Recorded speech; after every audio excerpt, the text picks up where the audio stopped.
రాష్ట్ర విద్యుత్ విభాగంలో ప్రక్షాళన చేసేలా తెలంగాణ ప్రభుత్వం కార్యాచరణ రెడీ చేసింది. సరికొత్తగా మరో డిస్కం ఏర్పాటు చేయబోతున్నారు. జీఎస్టీ పన్ను చెల్లింపులపై మరింత ఫోకస్, కాలుష్య రహిత నగరంగా హైదరాబాద్కు చర్యలు, అవినీతికి ఆస్కారం లేకుండా వేగంగా సీఎంఆర్ఎఫ్ చెక్కుల పంపిణీ ఇలాంటి వాటిపై ఈ వారం సర్కార్ ఫోకస్ పెంచింది.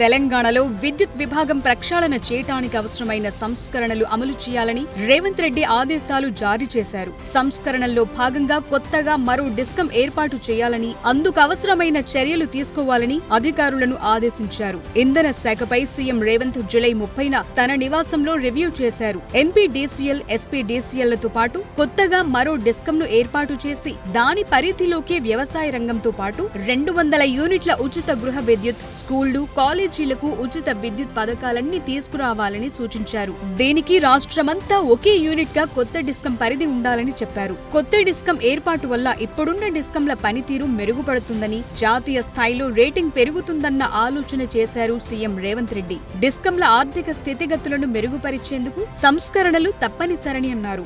డిస్కంల పునర్వ్యవస్థీకరణతో పాటు విద్యుత్ సంస్థలపై ఇప్పుడున్న రుణభారం తగ్గించాలని అధికారులకు సూచించారు. రుణాలపై వడ్డీ భారం తగ్గించేందుకు వెంటనే ప్రణాళిక సిద్ధం చేయాలని ఆదేశించారు. 10% వరకు వడ్డీపై తీసుకున్న రుణాలతో డిస్కంలు డీలా పడ్డాయని, వాటిని తక్కువ వడ్డీ ఉండేలా రీస్ట్రక్చర్ చేసుకోవాలన్నారు. రాష్ట్ర వ్యాప్తంగా ప్రభుత్వ స్కూళ్లు, కాలేజీలతో పాటు ప్రభుత్వ ఆఫీసుల్లో సోలార్ విద్యుత్ వినియోగాన్ని అందుబాటులోకి తీసుకురావాలన్నారు. ఇందిరా సోలార్ గిరిజన వికాసం పథకం రాష్ట్రంలోని అన్ని గిరిజన, ఆదివాసీ తండాలు, ఏజెన్సీ ఏరియాల్లో అమలు చేయాలని నిర్దేశించారు. వచ్చే 3 ఏళ్లలో 2,10,000 మంది ఎస్టీ రైతులకు ఈ పథకం వర్తింపచేయాలని, 6 లక్షల ఎకరాలకు సౌర విద్యుత్ పంప్ సెట్లను అందించి లక్ష్యాన్ని చేరుకోవాలని సమీక్షలో సూచించారు.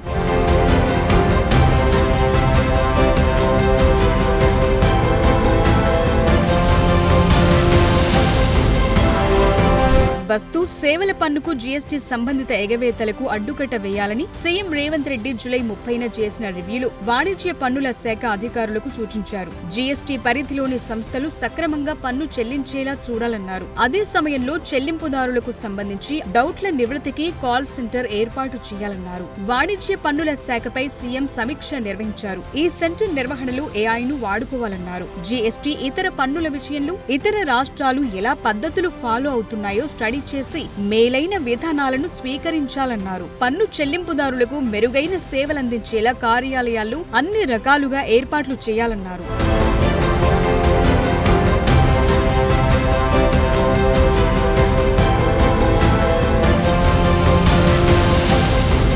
కాలుష్య రహిత నగరంగా హైదరాబాద్ను తీర్చిదిద్దేందుకు అవసరమైన సంస్కరణలు చేపట్టాలని రేవంత్ రెడ్డి అధికారులను ఆదేశించారు. హైదరాబాద్ కోర్ట్ సిటీ ఏరియాలో ఉన్న కాలుష్యకారక పరిశ్రమలను ఓఆర్ఆర్ బయటకు తరలించాలన్నారు. పురపాలక, పట్టణాభివృద్ధి శాఖపై సీఎం రేవంత్ జూలై 29న కమాండ్ కంట్రోల్ సెంటర్లో ఉన్నత స్థాయి సమావేశం నిర్వహించారు. కాలుష్య రహితంగా మార్చే ప్రణాళికలతో పాటు పాతబస్తీ మెట్రో విస్తరణ పనులు, మూసీ రివర్ ఫ్రంట్, మీరాలాం ట్యాంక్ ప్రాంతాన్ని పర్యాటక అభివృద్ధి వంటి అంశాలపై సీఎం రేవంత్ సమీక్షించారు. విపరీతమైన కాలుష్యంతో ఢిల్లీ, ముంబై, చెన్నై వంటి నగరాల్లో ప్రజలు పలు ఇబ్బందులు ఎదుర్కొంటున్నారని, అలాంటి పరిస్థితి హైదరాబాద్ లో తలెత్తకూడదని అన్నారు. నగరాన్ని కాలుష్య రహితంగా మార్చడంతో పాటు 25 ఏళ్ల అవసరాలకు అనుగుణంగా ప్రణాళికలు సిద్ధం చేయాలన్నారు సీఎం. అంతేకాదు సిటీలో underground drainage, underground cabling పై ఫోకస్ పెట్టాలన్నారు. కేంద్ర పట్టణాభివృద్ధి శాఖతో సమన్వయం చేసుకుంటూ త్వరగా పనులు పట్టాలెక్కేలా చూడాలన్నారు.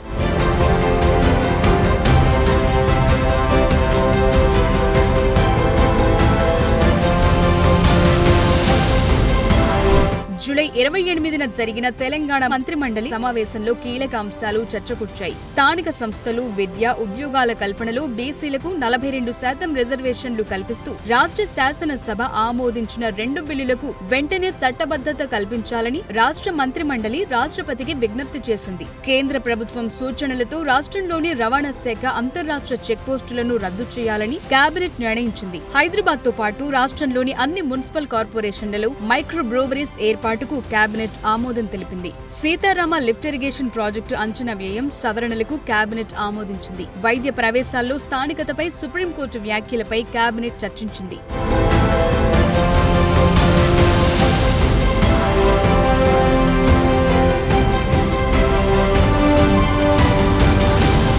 సీఎం సహాయ నిధి పథకాన్ని అక్రమాలకు, అవినీతికి ఛాన్స్ లేకుండా రేవంత్ రెడ్డి ప్రభుత్వం ఇప్పటికే పటిష్టంగా అమలు చేస్తోంది. పథకాన్ని పారదర్శకంగా అమలు చేసేందుకు ఆన్లైన్లో దరఖాస్తు విధానాన్ని ప్రవేశపెట్టిన ప్రభుత్వం తాజాగా మరో కొత్త విధానాన్ని అందుబాటులోకి తీసుకొచ్చింది. సీఎంఆర్ఎఫ్ సాయం కోసం ఆన్లైన్లో అప్లై చేసే టైంలో ఇచ్చిన మొబైల్ నంబర్కు చెక్ వివరాలతో పాటు సీఎం రేవంత్ మెసేజ్ ను జత చేసి పంపుతున్నారు. అలాగే చెక్ రిలీజ్ అయిన తేదీతో పాటు దరఖాస్తు చేసిన ప్రజా ప్రతినిధి కార్యాలయానికి ఎప్పుడు చేరుతుందనే వివరాలను కూడా మెసేజ్ రూపంలో పెడుతోంది. అధికారులు సీఎంఆర్ఎఫ్ దరఖాస్తు ప్రక్రియను ఆన్లైన్ లో చేసినట్టుగాని లబ్ధిదారులకు అందించే చెక్ల వివరాలను కూడా వారి వాట్సాప్ కే పంపుతున్నారు. అలాగే చికిత్సకు ముందు ఆసుపత్రులకు ఇచ్చే లెటర్ ఆఫ్ క్రెడిట్ పేపర్స్ పైన క్యూఆర్ కోడ్ ను ప్రింట్ చేస్తున్నారు. ఆ కోడ్ ను స్కాన్ చేయగానే ఆ లెటర్ ఎవరికిచ్చారు, ఆ పేషెంట్ పేరు, మంజూరు చేసిన నగదు వివరాలన్నీ కనిపిస్తాయి. సీఎంఆర్ఎఫ్ సాయంలో ప్రభుత్వం రికార్డు నెలకొల్పింది. రాష్ట్రంలో కాంగ్రెస్ ప్రభుత్వం ఏర్పాటైన 19 నెలల కాలంలోనే సీఎంఆర్ఎఫ్ కింద 1399.21 కోట్ల నిధులను విడుదల చేసింది. 2023 డిసెంబర్ 7 నుంచి 2025 జూలై 26 నాటికి దాదాపు 3,23,739 మంది నిరుపేద, పేద, మధ్యతరగతి కుటుంబాలకు సర్కార్ వివిధ రూపాల్లో సాయం అందించింది. చికిత్సకు ముందు అందించే లెటర్ ఆఫ్ క్రెడిట్ల ద్వారా 27,872 మందికి 413.25 కోట్లు, అలాగే చికిత్స అనంతరం దరఖాస్తు చేసుకున్న 3,18,67 మందికి 985.96 కోట్ల చొప్పున నిధులను విడుదల చేసింది.